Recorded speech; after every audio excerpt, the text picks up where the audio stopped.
Magandang araw ulit sa inyo mga kagupit. Ito na naman tayo. Simulan na naman tayo itong isang papagupit. Atin po siyang tawagin. Ang pangalan ay si Kuya Jibin ng Real, Quezon. Shout out sa'yo Kuya Jibin. Sikat ka ngayon Kuya Jibin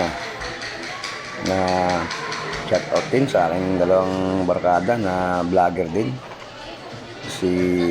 Ang channel po niya ay Peace Punyero at ang isa ay si Ariador TV. Magandang araw sa inyo mga idol. Ito, simulan na natin yung pagugupit na ating bagong kliyente na gwapo ng Real. Dito lang kami nagugupitan sa school kasi wala akong pisto mga idol. Ako nga tuwagin barbirong gala ako. Gala. Pero lagi naman ako sa bahay. Sa bahay. Lagi lang ako sa bahay. Pero kung tawagin ako, barbirong gala. Walang tawag nun. Sana Ayan, binabawasan na natin ang taas ng kanyang buhok. Gagamitin natin muna yung yung razor, yung ating pang-ahit. Ayan. Tapos mamaya, ating bipinish yan ng blade ng mga idol. Ang ginagamit ng blade. Hindi kasi ako masyadong pamilyar gumamit ng labaha or yung may tangkay. Mas sanay ako dyan sa blade lang. Ayan na. Yun, lumipat na. Okay, gamit natin dyan ng ating guide na uno.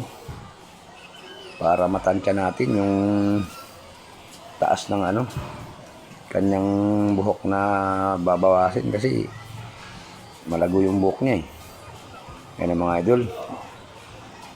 Nanilisik ng mata ng kuya. Baka mamaya, kaya? Joke lang pala. Joke lang kuya. Ayan. Uy, tumalon-talon pa. Yan.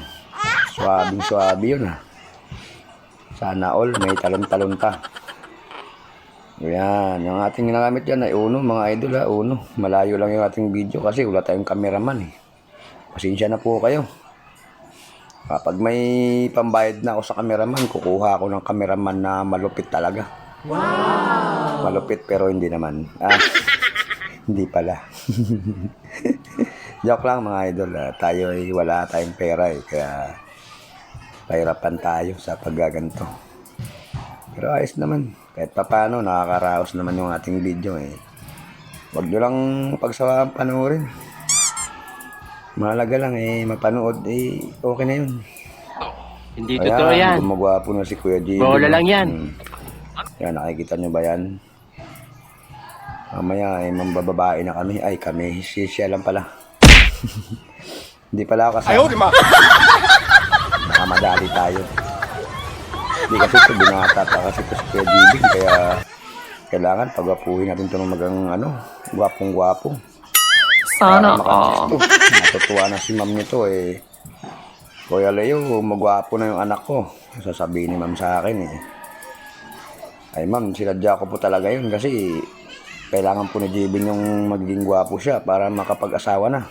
Wow! Magkakaroon na ng lahi. Mayroon pag walang lahi, ay stay lahi. Lahi nga, oo, tama, totoo.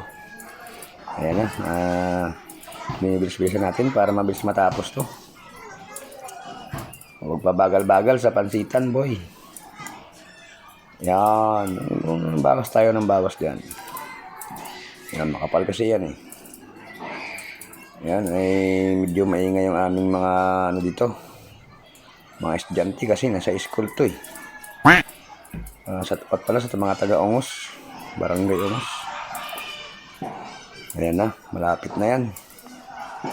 Huwag kayo mainit mga idol Tapusin nyo para makita nyo yung huli na muka. Yung muka nga. Nagwapo na. Ayan na. Yan. Gwapo na si Kuya Jibin dyan. Nakala nyo Akala nyo kayo lang Ako rin. Ay, siya pala. Diba? Yan. Smooth lang yan. Makakatiks na yan mamaya. Salamat po mga idol. Ngiti mo na, Dibs. Yan.